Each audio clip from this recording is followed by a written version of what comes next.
para sa akin po, dapat lahat ng mga testigong kontratista na yan, protektahan na natin. Okay? Huwag na muna natin pag-usapan yung whether or not they qualify. Ang ating obligasyon, kasi sila lamang ang makapagbibigay ng salaysay na kailangan natin para maipahuli, maipakulong natin at mapanagot natin yung mga mambabatas na nagkasala, na nagnakaw sa kaban ng bayan. Umpisahan po natin ang ating talakayan na hinggil nga po dito sa mga naganap kahapon dyan po sa Senado at mga pahayag po ng ilang senador. Siguro, unahin lang natin itong tungkol sa pagiging state witness. Kasi nga kahapon, nagkaroon po ng mainit na talakayan si Senator Marcoleta at SOJ Rimulya. Kaugnay nga po dito sa mga requisites kamo ng pagiging state witness. Yung salitang restitution o pagbabalik nga, di ba, ng isang halaga. Yun ang pinag-aawayan. Kung yan ba ay required para maging state witness ka, sa uli mo muna, ibalik mo muna. Sa kasong ito, yung mga sabi nila nakaw na yaman daw o pera na nakuha nitong mga gustong gawing state witness. Ano ho ba ang masasabi po ninyo, Attorney? Well, sa akin, unang-una, hindi ko titignan yung whether or not magko-qualify sila as state witness. Para sa akin po, dapat lahat ng mga testigong kontratista na yan, protektahan na natin. Okay? Huwag na muna natin pag-usapan yung whether or not they qualify.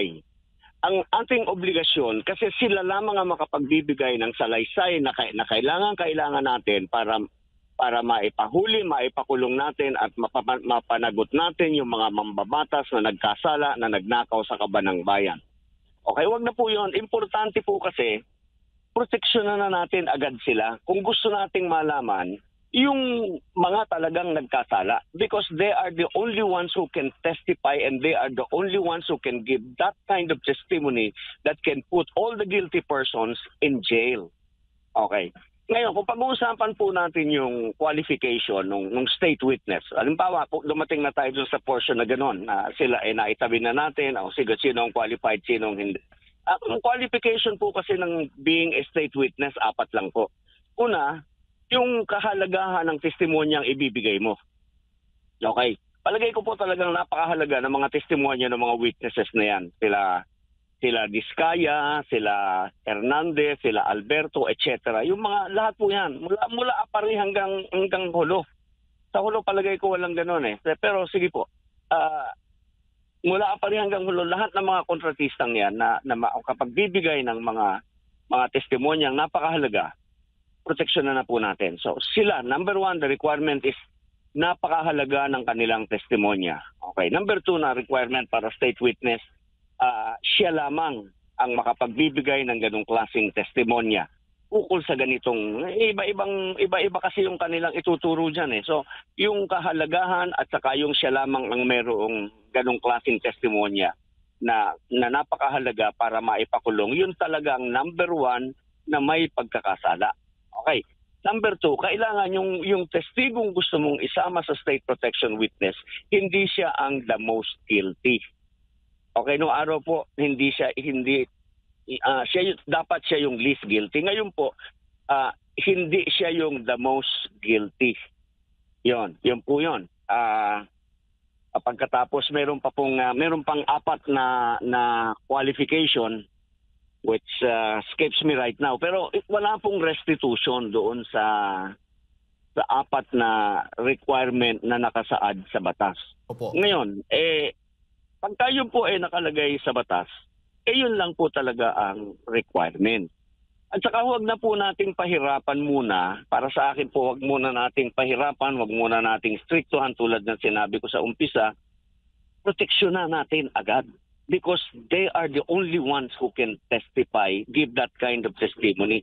Earlier po, meron akong post. Sabi ko doon sa aking post, kayong mga Diskaya, kayong mga Hernandez, kayong mga testigong ganyan. Hindi pa pinag-uusapan yung state protection, pero sinabi ko ng proteksyonan. Pero sabi ko may mga abogado naman kayo, mag-perpetuate na kayo ng inyong testimonya. Meron pong ganun to preserve your testimony so that when it is already needed, whether or not you're still here, maibibigay pa rin yung testimonya mo. Deposition po tawag doon. meron pong ganong proseso, may abogado ka, mag-apply ka sa korte, i-apply mo ng my client wants to perpetuate his or her testimony para for future use. Iyan po kailangan importante. And I think that will also save their life because kung nakapag-testify na siya, nakapreserve na yung kanyang testimony, hindi na po kailangan patayin sila. Opo. So yun po yun sa akin. Whether or not they qualify, protect them. Now is the time. While they still live. Opo. Yan. Kasi huwag na po nilang antayin may mamatay sa mga witnesses na yan. Kasi pag may namatay sa mga witnesses na yan, madadaman ninyo ang puot ng taong bayan dahil sawa na ang taong bayan sa pagpapasensya. Alam niyo po, Pilipino, mapagpasensya yan. Talagang ang tagal magalit yan. Pero once na magalit yan, huwag nyo na pong antayin magalit yan. Attorney, tama ba na pwedeng, tulad nga sabi mo, wala doon yung salitang restitution as a requirement po sa Witness Protection Program. Pero tama rin ho ba ang pahayag na pwede siyang idagdag as a requirement? As a requirement to qualify, hindi po. 4 lang po ang qualification. 4 lang. Yung sinabi ko kanina, hindi ko pa maalala sa ngayon yung pang-4 na requirement, no, yung absolute necessity, siya lamang ang makapagbibigay noon, pagkatapos hindi siya yung the most guilty. And then there's another one na pang-4 na qualification, but that is not restitution. Kung gusto mo ng restitution, later yun. Tsaka sabihin na natin, alam natin, nagte-testify na sila, may mga inaamin na sila, pero meron pa rin pong presumption of innocence. That still applies. It applies to all.